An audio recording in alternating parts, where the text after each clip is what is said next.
पिताजी के साथ 5-7 साथियों ले जाई झगड़ा कर दिया। उस झगड़ा के कारण हमने भी उसके साथ मारछेड़ कर दी कुछ अपना। तो बस कि एक झूठा मुकदमा दर्ज हो गया था शुरुआत में आर्म्स एक्ट का, और उस झूठा मुकदमा ने ये जिंदगी अपनी पलट दी। तो एक ऐसे गोपी चंद उसने झूठा मुकदमा। कौन से थाने में? कोसली थाना में। तो भाई उसने मुख बहुत सा काम है, जैसे चारा मांडोटी बदनाम काम है, बाकी इनमें भारत केसरी भी है, उन्हें कोई ना बताओ। तो आपके पास में इतना पैसा आया कहाँ से? पहले तो मैं आपने नहीं, पहले ये किस क्वेश्चन का करो ना। मैं आपके पास में एक ये ये लगभग 4-4.5 एकड़ का आपका प्रोजेक्ट है। हरियाणा सरकार ने जो हरियाणा से बदमाशी खत्म करने के लिए, गैंगवार खत्म करने के लिए जो गन कल्चर के गाने थे वे भी जो है बंद करे हैं। क्या बदमाशी गन कल्चर के गानों से आती है? मैं तो ये कोई गैंगस्टर भी कोई सब बड़ा नाम 2012 के अंदर से आप जो है मुकदमे दर्ज है, आपके ऊपर 5 लाख रुपए का इनाम भी रखा गया था। कोई गैंग के साथ में ताल्लुकात ना है, एक बस विनोद मिता थड़ है, उसके साथ मेरा मुकदमा मार रहा है कि भाई वो जेल के अंदर बैठे 2-4 क्राइम करते हैं अपने एरिया में, और फिर बोकीशे के पास में फ़ोन करे है, शरीफ आदमी के पास में, व्यापारी के पास में, सेठ साहूकार का पास में, भाई जो है ना 10 लाख रुपये दे दे, नहीं तो काल तेरे गोली मार देंगे, तेरे छोरा के गोली मार देंगे। इस प्रकार के बहुत मामले वायरल हो रहे हैं। हाँ।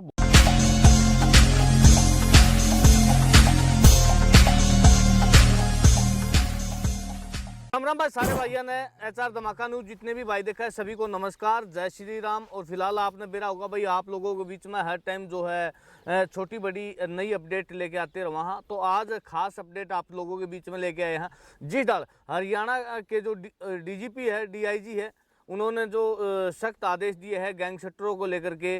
पुलिस प्रशासन काफ़ी सख्ती में है गैंगस्टरों को लेकर के, गैंग कल्चर को लेकर के और गैंग वार को लेकर के। तो उसी के बीच में हमारे साथ में 2012 के अंदर जिसके पीछे मोस्ट वांटेड लगा था, नाम जुड़ गया था और गैंगस्टर जुड़ गया था, भाई प्रवीण पंगाल हमारे साथ में जुड़े हुए हैं। तो वे तमाम जो है कहानी स्टोरी आप लोगों के बीच में लेके आए हैं कि भाई जानने की कोशिश करांगे क्यों उसके पीछे जो है गैंगस्टर का नाम जुड़ा, मोस्ट वांटेड का नाम जुड़ा। तो भाई प्रवीण पंगाल, सबसे पहले जो है राम राम आपको। राम राम भाई, धन्यवाद। कैसे हो? बहुत बढ़िया भाई, परमात्मा की माता रानी की कृपा है। प्रवीण भाई, भी आपके पीछे प्रवीण पंगाल के नाम के आगे पीछे गैंगस्टर और मोस्ट वांटेड क्यों लगा, क्या कारण थे? भाई शुरू में गैंगस्टर तो क्या लगा अपना, तो बस कि एक झूठा मुकदमा दर्ज हो गया था शुरुआत में आर्म्स एक्ट का, और उस झूठा मुकदमा ने ये जिंदगी अपनी पलट दी। मुकदमा लागने के बाद में बार बार उस चीज़ में परेशान भी करता रहा, फिर समाज भी एक नू देखने लगे, फिर लोगों नू भी डरा दिया कि ना नौकरी कर सके ना कुछ कर सके। तो उसे एक छोटा मुकदमा 2008 में लग गया था, पहला मुकदमा। किस कारण? मेरा पिताजी ने एक शराब का ठेका में हिस्सेदारी करी थी, तो एक केर सिंह था, आज उसकी डेथ भी होगी, बीमार था कोई दिन तक। और केर सिंह ने उस टाइम पे भाई पिताजी के साथ 5-7 साथियों ले जाई झगड़ा कर दिया। उस झगड़ा के कारण हमने भी उसके साथ मारछेड़ कर दी कुछ। उस रंजिश के कारण उसने झूठा मुकदमा दर्ज करवा दिया भाई मेरे आर्म्स एक्ट का, और उस मुकदमा ने जिंदगी में जहर घोल दिया। और बार बार मतलब उस मुकदमा के कारण पुलिस जो ऐसे तो कि पुलिस प्रशासन ने नहीं कहना चाहूँगा मैं, क्योंकि सारा अधिकारी एक सभी को नहीं होता और सारी आंगली एक सी नहीं होती। बढ़िया भी हैं, कुछ ईमानदार अधिकारी भी हैं, 1-2 आदमी जो भ्रष्ट हैं, उनका कारण पुलिस महकमा की भी बदनामी भी हो जाए कई बार। तो एक ऐसे गोपी चंद उसने झूठा मुकदमा। कौन से थाने में? कोसली थाना में। तो भाई उसने मुकदमा दिवाया मेरे के नाम है ना रेवाड़ी तय दिवाया। तो किस तरह की सेटिंग करके के दिवाया, बाकी सारी करतूत उससे की थी। उसने मुकदमा लगवाया, तो मैं 2008 में आर्म्स एक्ट को बरी हो लिया मुकदमा कोर्ट पे। तो उसके अंदर सजा भी हुई आपको? ना, बरी हो लिया भाई, बरी हो लिया। हाँ बिल्कुल। मतलब पूरी हिरासत में रहना पड़ा था आपको? 18 दिन रहना पड़ा। वह चीज़ सारी ठीक है। तो समाज ने कि भाई ये सब डरान लग गया, मुकदमा लग गया और नौकरी नहीं मिलेगी, रीब तो करियर ख़राब हो गया। फिर बार बार में वो गोपी ऐसे तो जब तक रहे हो, वो बार बार में वो भी हरासमेंट करते रहे हो। कोई भी किसी कोई बात हो जाओ तो बार बार परेशान करना, वो थाना में बुलाना, दुखी करना, बहुत ज़्यादा परेशान करे उस आदमी ने। उसने मेरी लाइफ ख़राब कर दी। और तो भाई रेवाड़ी जेल में रहा था, छोटी जेल थी, उसमें की व्यवस्था थी, कोई व्यवस्था ना, नॉर्मल अपने नहीं उसमें जी ज्यादा जेल भाई चलो मंजित भाई आपने एक चीज बताऊं, जेल में कोई व्यवस्था ना होती, जेल में की व्यवस्था हो, जेल तो नरक हो है, जेल में की व्यवस्था होती, नरक हो, बस अपना खाओ और चाय दे दी है, रोटी देते हैं, अपना खाओ पियो सो जाओ भाई। नहीं नरक जिस तरह जो ना अपना खातर नरक है, ठीक है, जिस तरह काफी जो गैंगवार के जो बालक नए उभरते बालक है, नया खून है, जो आजकल आप देखा हाँ भाई, जो पैसे वाले पार्टी को जो जेल के अंदर फैसिलिटी मिलती है वो शायद आम परिवार को नहीं मिलती वहाँ पे, तो उसको लेकर के जो ना काफी जो है उस गैंगवार उत्पन्न वहीं से होती है भाई। जेल में तो काचे काटले है, पैसा होना चाहिए, और जेल के अंदर बैठे बैठे फिरौती मांगना, ऐसे भी मामले बहुत सारे सामने आवे हैं। जेल में की कच्चा है, एक चलो वो जिसने नॉलेज नहीं है, जिसने लाइफ नजदीक तो नहीं दिखी है, उन लगा है कच्चा काटना, मतलब या तो बिल्कुल नरक की लाइफ है। दूसरा का धन प्रकृति का नियम है भाई, जो जिसे करेगा ना वो उसको वापस मिलेगा अपना रिटर्न। दूसरा का धन को आपने देखा किसी को गैंगस्टर, मैंने तो मेरी लाइफ में कोई गैंगस्टर ऐसे नहीं देखा जो मतलब चलो पैसा कमा लिया होगा किसी ने बहुत सा ऐसा नाम है, मैं किसी का नाम नहीं लेना चाहूँगा, जिन्होंने बहुत मतलब क्राइम से रुपया कमा लिया, बाकी किसी का भाई गए, किसी का बाबू गए, वो खुद पूरी पूरी उम्र जेल में काट दी, तो वो पैसा क्या कमाया भाई, वो किसी लग्जरी लाइफ है, किस स्टाइल की, मतलब मेरे भी आज तक समझ में नहीं आई कि लग्जरी लाइफ बोल रहे हैं कि, तो वह किस डाल की लग्जरी लाइफ है। अगर गैंगस्टर की लग्जरी लाइफ इसी डाल बोल रहा है वे कि भाई वो जेल के अंदर बैठे दो चार क्राइम करते हैं अपने एरिया में, और फिर वो किसी के पास में फोन करे है, शरीफ आदमी के पास में, व्यापारी के पास में, सेठ साहूकार के पास में, भाई जो है ना 10 लाख रुपये दे दे, नहीं तो कल तेरे गोली मार देंगे, तेरे छोरा के गोली मार देंगे। इस प्रकार के बहुत मामले वायरल हो रहे हैं। हाँ बहुत खूब आओ, इस बात में कोई दो राय को नहीं, ऐसा बहुत मामला हो। पर आप एक चीज़ बताओ, अगर वो इतनी एनर्जी कमा के खाने में लगा दें तो उन्हें दूसरा दौरा भीख मांगने की क्या जरूरत है। बिल्कुल, अगर आदमी इतनी एनर्जी अपना कमाण खान में लगा दे तो ये रंगदारी मांगना, मेरा तो समझ में मतलब भीख मांगना भाई, दूसरा का दौरा मांगना भीख मांगना होगा।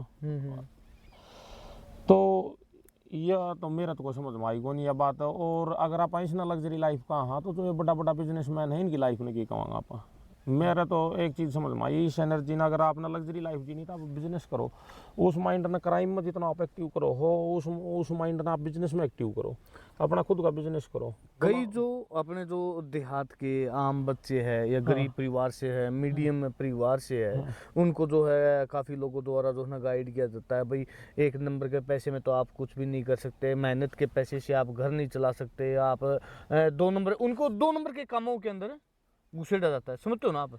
हाँ घुसाया जाता है, बिल्कुल माइंड वॉश करे जाता है। हाँ, और हकीकत की अगर हम देखा, हाँ, जो मजदूरी करने वाला है वो आदमी हकीकत के अंदर अपना घर चला भी नहीं सकता अगर उसके बाहरी बीमारी कोई दिक्कत आ जाती है। आपकी बिल्कुल जायज बात है, पर एक चीज देखो आप, एक गैंगस्टर जिसने आप बोलो गैंगस्टर बोलो, वो कितना त्याग करा है, कितनी परेशानियों का सामना करना पड़ा है, या तो वो उस लाइफ में जाओ ना जब अनुभव हो जब जान पाता है।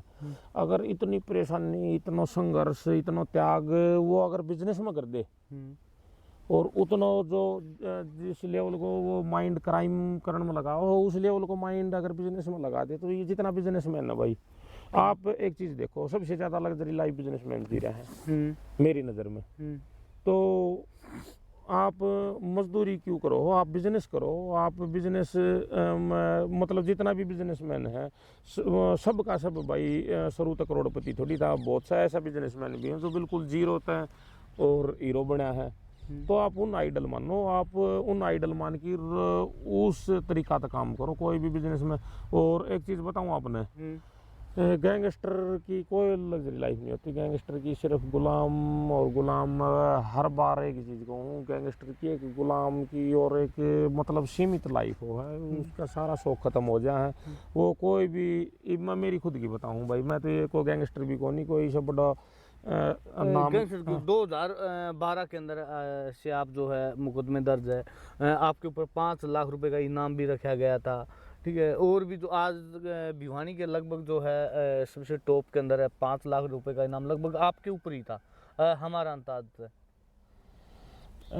भाई क्या है कि कुछ आदमी की जो लाचारियों मैंने बताई, कुछ झूठा मुकदमा लग गया, कुछ फिर नादान बुद्धि थी, नादान बुद्धि में अपने बस हो लिया भाईचारा में गए ले, पर अगर आज जो मन अनुभव है, अगर उस टाइम पे ये अनुभव होता तो मैं खुद क्राइम नहीं करता।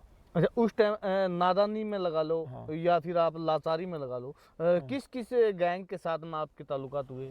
कोई गैंग के साथ में ताल्लुकात ना है, एक बस विनोद मिताथड़ है, उसके साथ में मेरा मुकदमा रहा है, उसको मैं मान सम्मान करूँ एक कारण कि वो मतलब जितनी भी लुगाई है अपनी खुद की वाइफ ने छोड़ के सब न माँ और बहन की नज़र तक देखा है, इस चीज़ में मैं उसको मान सम्मान करूँ। बाकी अगर एक गैंगस्टर के नाते देखा तो मैं किसी एक भी गैंगस्टर की लाइफ ने बिल्कुल लाइक नहीं करता, और मैं खुद भी इस लाइफ तय जो मेरा अनुभव है तो मेरा निष्कर्ष ये निकला कि ये बिल्कुल ही नरक की ज़िंदगी है।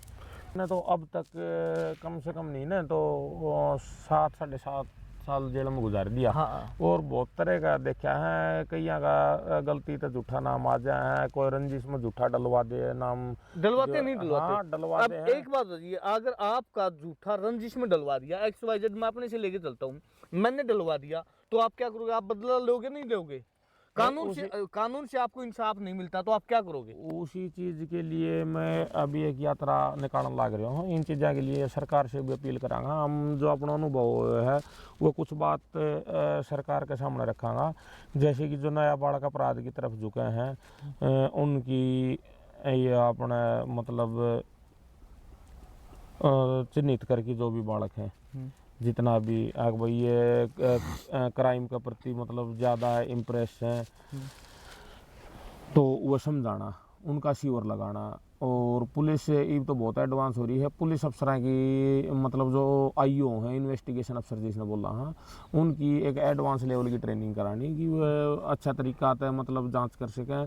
बाकी आज से 10-20 साल पहले की देखा ना और आज में देखा तो पुलिस बहुत एडवांस हो रही है, बहुत मतलब ये डिजिटल इतना सिस्टम आ गया कि पुलिस बहुत बारीकी से झूठ और सच ने देख लिया है। आज के टाइम में ना मैं पिछला 10-20 साल में और आज में देखा तो जो झूठा मुकदमा लगने वाला है ना उनमें बहुत गिरावट आई है।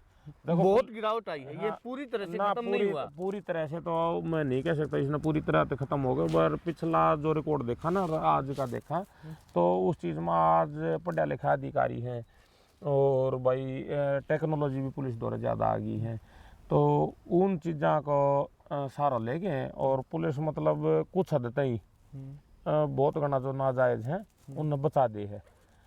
कति बिल्कुल नाजायज़ क्या तो मुकदमा नहीं लागता, पर फिर भी हो जाए हैं तो जो हो जाए हैं तो उन खातिर मैं एक बात और कहना चाहूँ कि समाज ने भी उनको साथ देना चाहिए, अफसरां तक अपील करनी चाहिए, और जो समाज अपील करे तो अफसरां ने भी इस केस की जांच करवानी चाहिए। और वो जेल मात जब कोर्ट बरी कर दे है और वो जेल मात उल्टा आ जाए हैं तो समाज ने वो एक अपराधी की नज़र से नहीं देखना चाहिए, समाज ने आगे बढ़ने में उसकी मदद करनी चाहिए। जेल के अंदर योगा की क्लास लगनी चाहिए, योगा के लिए अलग हॉल बनाना चाहिए, योग प्राणायाम आदमी करे है तो वो मजबूत हो जाए। जेड़ा की भी बार बार में मतलब एक चेकिंग सी होती रहनी चाहिए कि जेल में किस तरीका से एक ट्रीटमेंट करे जाए। मतलब पहले तो के प्रति ईब गिरावट आई है, नहीं तो आज से मैं 10-15 साल पहले की बात करूँ तो जेड़ा में भी बहुत बड़ा भ्रष्टाचार था, ईब उन चीज़ों में भी गिरावट आई है। सहज चीज़ सुधरने लग रही है, पर इसमें ना समाज ने भी भूमिका निभानी चाहिए, हर एक चीज़ में आगे लेना चाहिए। आप एक बात बताइए, क्या आज का दिन पुलिस प्रशासन से आप कितना इंसाफ की उम्मीद करो? भाई पुलिस प्रशासन से इंसाफ की उम्मीद तो देखो कि है कि एक सच्चाई वाली बात है, पुलिस का काम है किसी का मर्डर होगा तो उसमें गिरफ्तार करके पुलिस तो छोड़ दे कोर्ट में, भाई पुलिस का तो यही काम है, उसके खिलाफ सबूत इकट्ठा कर दे है, कई जगह गवाह राजीनामा कर ले हैं, पर जो आदमी मर गया उसने उल्टा थोड़ी ले सके, पुलिस उल्टा नहीं ले सकते, उल्टा नहीं ले सकते। इंसाफ क्यों होगा भाई उसमें? आइया तो हमने समाज में ना खुद एक जागरूक समाज बनाना पड़ेगा। इंसाफ क्यों है ये भी, या तो फिर जिसने मारे उसने गल गल मार दो, ठीक है, ये वो अपना देश में कानून को नहीं अपना बहुत मतलब सोच समझ की बहुत तरीका का कानून बना रखे हैं, तो इंसाफ मैं तो यह चाहूँ, मैं तो एक ऐसा समाज देखना चाहूँ कि हमने इंसाफ की जरूरत नहीं पड़े। हम मतलब अपना समाज ने, अपना बालका ने, अपना भाईचारा ने एक ऐसा समाज देवा कि क्राइम करने की कोई नौबत नहीं आवे। और उस खातर है ना मेरे तो मैं बताऊँ, एक छोटी छोटी मन बना रखी है जो अपना दिमाग से हमारा जो स्कूल कॉलेज है, शुरूते जो नींव रखी जाए ना बालक की, वो ही आगे आज का जो छोटा छोटा बालक है वो ही कल का आने वाला समाज है। तो सनातन जो धर्म है इस यो पढ़ाया जाना चाहिए। सनातन धर्म नहीं है, सनातन एक जीने की जिंदगी जीने की पद्धति है। उसमें जो पाप है पुण्य है इनका बारे में, भाई इंसान को मर्डर करना पाप तो है। एक आदमी मार दिया, मान लो हजारों गौ हत्या कर दी। तो इन चीज़ों का बारे में बताना चाहिए, इनका प्रायश्चित का बारे में बताना चाहिए, इनका जो पाप लग गए हैं। तो मतलब मेरे कहने को मतलब है कि स्कूल कॉलेज में अपने धर्म संस्कृति की वो क्लास चलानी चाहिए। योगा करवाना चाहिए, स्कूलों में भी योगा की क्लास होनी चाहिए, गांव समाज में भी योगा का शिविर लगाना चाहिए, जेलों में भी योगा का शिविर लगाना चाहिए। और जो बड़ी गैंगवारी है, जो गैंग है जिनकी आपस में रंजिश चल रही है, जिनमें दुश्मनाई है, इनमें प्रशासन ने ना पहल करके और इनका कंप्रोमाइज़ करवाना चाहिए। ठीक है, जो होगा वो चीज़ उल्टी थोड़ी आओगी। आज कोई मर गया दोबारा नहीं आना, तो फिर आगे समाज ने क्यों खराब करो। जो होगी उन चीज़ों ने तो माटी घेर की और एक नया समाज को निर्माण करना चाहिए। और उन खातर है ना कि कितने न कितने तो देखो समझौता करना पड़ेगा, संयम रखना पड़ेगा और उन चीज़ों खातर सहनशीलता भी बनानी पड़ेगी। तो ये चीज़ बहुत कठिन है। तो इसमें मतलब हर एक आदमी ने साथ देना पड़ेगा, सरकार को, समाज को, पुलिस को। अच्छा, इसमें जो है ना कुछ दिन पहले हरियाणा सरकार ने जो हरियाणा से बदमाशी खत्म करने के लिए, गैंगवार खत्म करने के लिए जो गन कल्चर के गाने थे वे भी जो है ना बंद करे हैं। क्या बदमाशी गन कल्चर के गानों से आती है? देखो मैं कहती 100% तो जो आपने बताई गन कल्चर का जो गाना है इन बदमाशी नहीं आती, पर इन प्रभाव बहुत ज़्यादा पड़ा है। क्योंकि संगीत डायरेक्ट संगीत का तार हमारा दिल से जुड़े रहे हैं। तो हम जैसे संगीत सुनागा उस चीज़ को कितने न कितने प्रभाव जरूर पड़ेगा, इफेक्ट जरूर करेगा चीज़। तो उन भी बहुत सा बालक मतलब एक गैंगस्टर की लाइफ देखे हैं, ठीक है, उससे इम्प्रेस तो हुए हैं। देखो कितने कितने इम्प्रेस जरूर हो बालक या चीज़ एक जो नाबालिग के जो एक मतलब नादान उम्र हो है ना, उस चीज़ में वो इम्प्रेस हो गए और कितने कितने डर जाए है वो, उसका मतलब एक शौक बन जाए है उस तरह की लाइफ जीना। तो मैं तो है ना कलाकारों से एक हाथ जोड़ के रिक्वेस्ट है कि मतलब इस तरीका का गाना बनाओ जो समाज के लिए सभ्य हो। गाना मतलब ये जो ईव गाना चल रहा है, ये जो गैंगस्टर लाइफ ने प्रमोट कर रहे हैं, इससे पहले के गाना नहीं था। इससे पहले के भक्ति का, गौ माता का, या और जो आपने पहले रागनी चला करती, संग चला करता, उनमें कल्चर की था कि वह पब्लिक ने पसंद नहीं आया करता। बिल्कुल। हाँ, तो इन एक खाली ये ना देखना चाहिए कि भाई थारा इतना व्यू आ जाना था, हम ये गाना गया है। इन समाज को अच्छी चीज़ देनी चाहिए, क्योंकि एक जो संगीत है ना वो समाज की, एक सभ्य समाज की रीढ़ की हड्डी है। अच्छा, अब जो ना आप एक गौशाला का निर्माण भी कर रहे हो? हाँ, गौशाला का निर्माण मैं की करे, परमात्मा की कृपा है। जो हो रहे हो सब परमात्मा की कृपा है, अपना आप हो रहे हो आप की करनी है। आप तो एक मान लो परमात्मा का छोटा चरणा की दूर। अच्छा, इसमें लोग नू भी कहोगे भाई यो तो जो ने अपने पुराने पापा का पश्चाताप करने खातिर यो सब करने लग रहा है, या फिर इसके पास में ब्लैक मनी है, काला धन है, उसको वाइट करने का काम कर रहा है, या फिर अपनी जो है ना कमाई का साधन बना रहा है यो? बिल्कुल आपकी बात सही है। समाज में ये अपील करूँ कि जो आदमी मतलब एक लाइफ ने बदल के और मंजित भाई सुधरना चाहो है, ये कोई भी आदमी अपनी लाइफ ने जो मेरा पुराना टाइम था, जो मेरी लाइफ बीत गई, उसने मैं सुधार के अपने एक नंबर में साफ सुथरा समाज का हिस्सा बन के जीना चाहूँ, तो वो बहुत सा लोगों का परेशानी हो है। और वो ही है ना मतलब एक गैंगस्टर से ज़्यादा खतरा वही आदमी है। और मैं मेरी बताऊं आपने, तो रही पाप प्रायश्चित करने की बात, तो आप सत्यार्थ प्रकाश पढ़ो स्वामी दयानंद की जो मेरी लगा लो, किसी की भी लगा लो, पाप को कदे भी मतलब खत्म नहीं होगा। जो पाप हो गया वो भुगतना पड़ेगा, पर यह है कि आगे पाप ना हो और आगे ना भुगतना पड़े। ठीक है, या तो कितने भी आप सत्यार्थ प्रकाश ना पढ़ोगे ना, आपके समझ में आ जाएगी जो पाप हो गया ना उसको कोई प्रायश्चित नहीं होता, पर वो तो भुगतना पड़ेगा। वो तो भुगतना पड़ेगा। चलो उसने तो भुगत लिया, पर आगे तो कोई पाप ना हो, उसके लिए तो अपना अच्छा कर्म जोड़ लिया। ये आपने बात करी बिजनेस की, तो आज तक मन किसी दौरा 1 रुपया भी दान चंदा को नहीं मांगा है गौशाला के लिए। हाँ, गौशाला के लिए। आप कोई भी मेरी फेसबुक आईडी, इंस्टाग्राम आईडी या कोई इंटरव्यू कोई भी चेक कर लियो ना, आज तक मैं कोई इंटरव्यू दिया किसी ने और गौशाला खातर तो मन आज तक नहीं कही किसी ने भी को 5 रुपया की भी कितने भी कोई 5 रुपया की मदद कर दो, और ना आज तक किसी ने मदद ली है ना किसी की कोई पर्ची काटी है। या तो होगी बिजनेस की बात और ना भविष्य में कहूँ, क्योंकि मेरा आत्मनिर्भर गौशाला का प्रोजेक्ट है। तो आपके पास में इतना पैसा आया कहाँ से?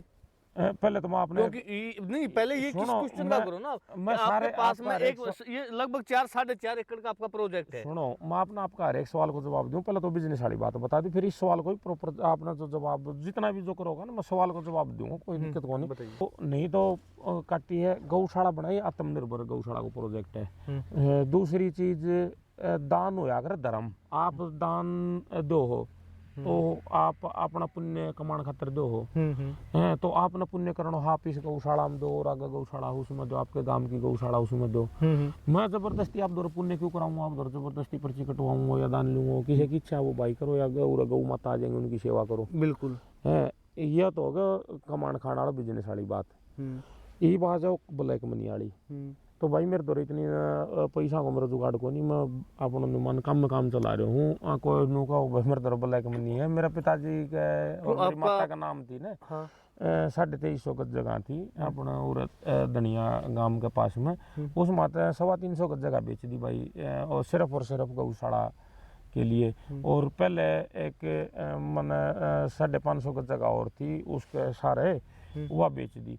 उन पैसा तो मैं मेरा के नाम है, जब तक मेरे को काम सेट ना हो भाई, मैं अपना लाग रहा हूँ को छोटा मोटा प्रॉपर्टी का को प्लाट व्लाट को छोटी मोटी अपनी ओर छोड़ कर ले, मेरा घर खर्च चल जा। और मैं भी क्या कर रहा हूँ, पिताजी कर ले हैं। बाकी जमीन बेची भाई गौशाला खातिर अपन अपनी खुद की, उस वह रुपया उरा लगाया है ना, तो किसी दौर को पर्ची लेगी ना को ब्लैक मनी लेगी। मेरा अकाउंट चेक कर आपको भाई जो है मेरे पास इतना पैसा नहीं था। पैसा क्यों नहीं था? आपके पिताजी तो बहुत पुराने शराब के कारोबारी भी थे, ठेकेदार अरे थे। कहाँ कारोबार था भाई, ये एक साल उठे खोलिया था वो, उसने जिंदगी बदल दी। उसके बाद कदे वो किस्सा में लगा दिया, किस्सा में लगा दिया। उसमें को 3-4 लाख रुपया दिया था उस टाइम पर। एक दुकान में हिस्सेदारी थी, वह तो गया ही गया, मेरी जिंदगी खराब होगी। कित कारोबारी था, शराब का ठेका था। हाँ, उसमें तो जो लागत लगी थी वह भी गई। मुकदमा लेके आया भाई, कित कारोबारी था। पिताजी ने तो सदा अपने डांगर रखा है भाई, को छोटा मोटा प्रॉपर्टी को कर लियो और डेयरी करके और उस तक गुजारो करियो भाई मारो। शराब का ठेका में भाई, शराब का जो कारोबार है ना, ये सिर्फ और सिर्फ बदनामी का कारोबार है। मैं तो ये चाहूँ चलो सबकी अपनी अपनी समझ है, पर मन्नत लागती को नहीं। ठेका में कम इनकम हो, इसमें हवाबाजी ज़्यादा है और इनकम कुछ को नहीं, बदनामी हवाबाजी ये है मेरा हिसाब से। तो को बहुत इनकम है पर बहुत ही कम लोग उसने मेंटेन कर पाए हैं। इसमें ज़्यादातर चिटर लोग रहे हैं, साजी मार दिया, कई हिस्सेदार मिला लिया, कितने खर्चा दिखा दिया, कितने में बेईमानी का काम है। इसमें ईमानदार आदमी बहुत कम है इस लाइन में, और जो ईमानदार हैं वो पैसा भी कमा रहे हैं, जो बेईमान है वह लोग भाई पार्टनर मिला मार दिए हैं। तो मेरे समझ तो बार को काम है। आपने देहात के अंदर काफी बार जो है बालकाल बाद इसी करना लग जाए ना, तो घर के आड़ोसी पड़ोसी रिश्तेदार नु क्या करे, इसका ब्याह कर दे। ठीक है, तो क्या आप शादी करने के बाद आपकी भावनाएं पलटी है या उससे पहले? भाई मेरा तो आप देखोगा ना बचपन से ही को आप मैं तो शुरू से ही बचपन से ही मैं साधु संता में रहे हूँ। कितने न कितने मतलब दया भाव प्रबल रही है मेरा मन में। ठीक है, क्योंकि साधु संता का आशीर्वाद रहे है, उनकी शिक्षा रही है, कुछ भी लगा लो, मतलब मेरे पे तो उन्हीं की कृपा रही है। और मैं तो शादी से पहले खुद मतलब 2018 में कुंभ था, 2018 में शादी हुई थी। तो उस कुंभ का मेला में मैं तो बाबा सोमवार गिरी जी था, उनका शिष्य बन के और भगमा धारण करूँ तो साधु बनो, तो बस परमात्मा ने मंजूर नहीं थी कुछ भाई। माँ बाप की ममता लगा लो, उस ममता से मैं नहीं दूर हो पाया शादी से पहले। हाँ, मतलब माँ ने आँखों में पानी आ गया भाई, मैं तो मेरा यह बड़ा लड़का है इसकी शादी करूँगी।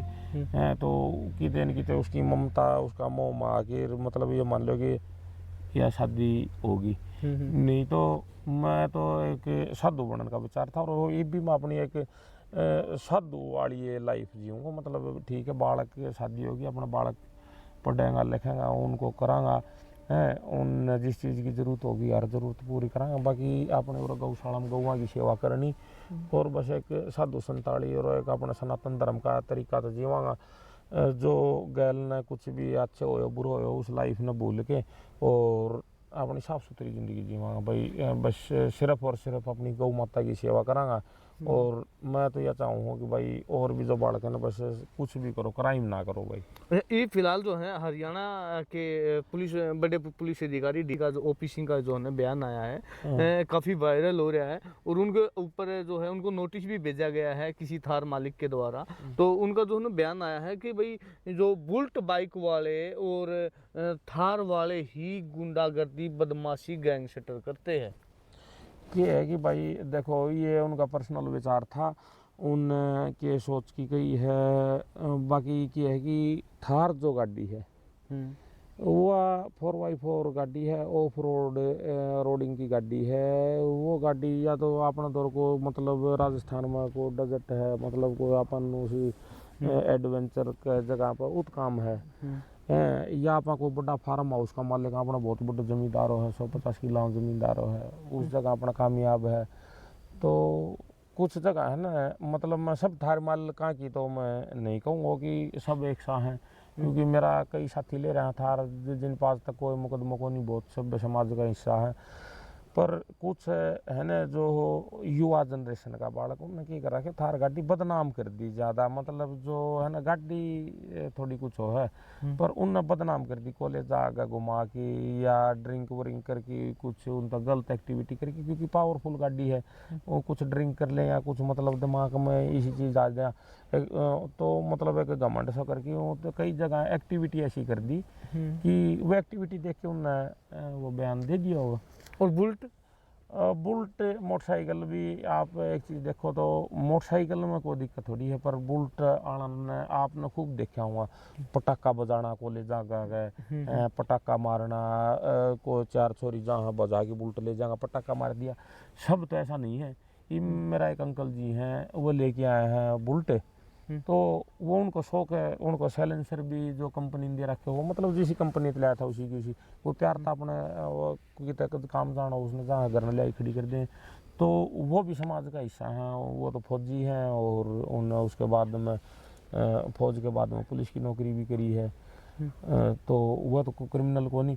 तो ये क्या है कि पर जो थार और बुलेट है तो आप 80% अगर हम ये मानो कि आप किसी काम में जावा, एक उदाहरण है, मैं किसी काम के मतलब वो नहीं, और उसमें 80% बालक क्राइम तो जुड़ रहा हुआ, तो आप क्या कहा कि यार बदमाश काम है, हाँ गांव में बस हाँ। तो या लोग आना ना ये साधन इस तरीका तो बदनाम कर दिया कि उनने फिर ज्यादा है तो जिस तरह से अगर बात करा तो काफी साल पहले बांबला गांव को भी इसी प्रकार बदनाम किया था कुछ लोगों ने, लेकिन मतलब बांबला गांव के अंदर अच्छाई भी बहुत ज्यादा है, लेकिन लोगों ने अच्छाई को नहीं दिखाया, बांबड़ा गांव बदमाशी को दिखा दिया।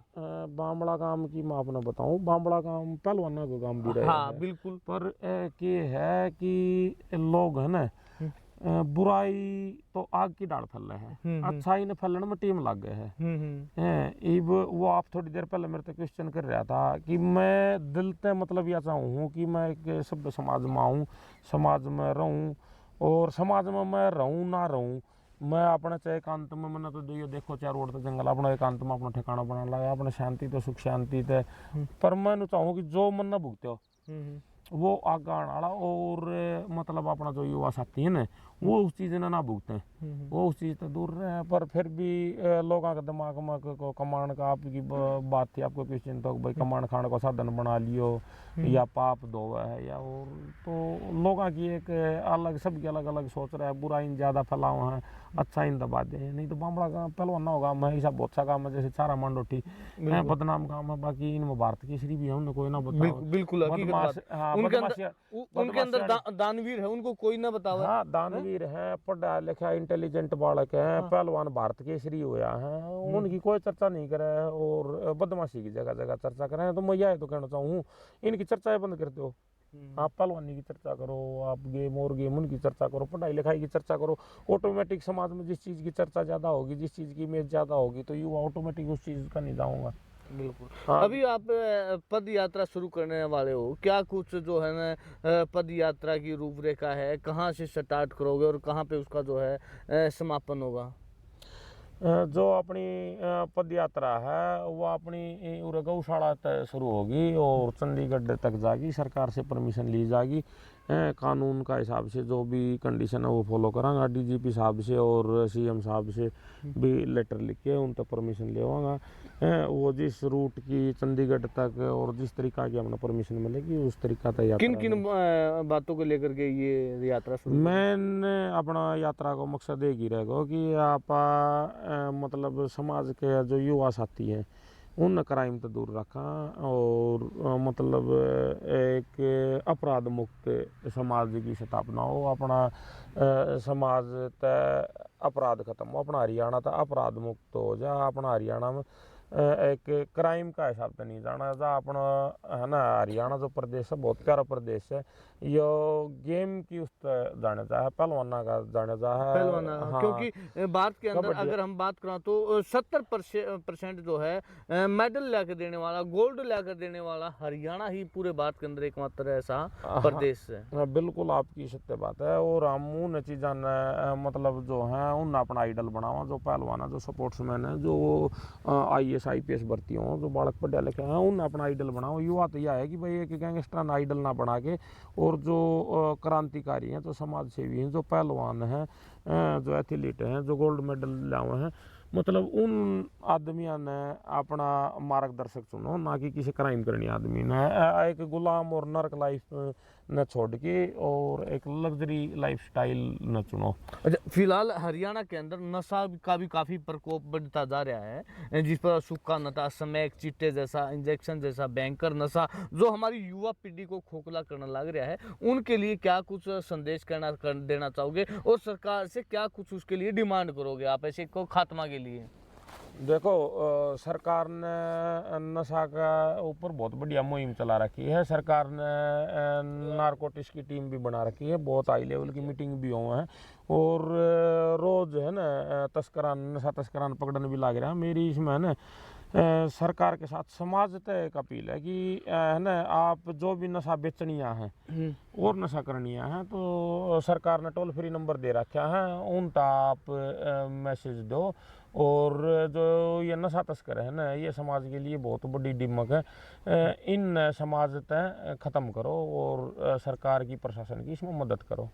तो भाई ये थे हमारे साथ में प्रवीण पंगाल, जिनके नाम के आगे और पीछे गैंगस्टर, कुख्यात बदमाश के नाम लगाया जाता है। क्या कुछ उसकी स्टोरी थी आप लोगों के बीच में है और क्या कुछ अपराध बढ़ने के कारण है वो आप कमेंट के अंदर ज़रूर बताना। और नशे के लिए और अपराध के लिए गैंगवार कैसे पैदा होती है, कौन गैंगवार पैदा करता है, ये सब चीज़ आप जो है ना कमेंट के अंदर ज़रूर बताना, ताकि हमारे नेक्स्ट एपिसोड के अंदर हम उसको भी जो है चर्चा में ला सके। तब तक हमारे नई अपडेट पाने के लिए हमारे चैनल को सब्सक्राइब जरूर करें। जय हिंद, जय भारत, सत्यमेव जयते।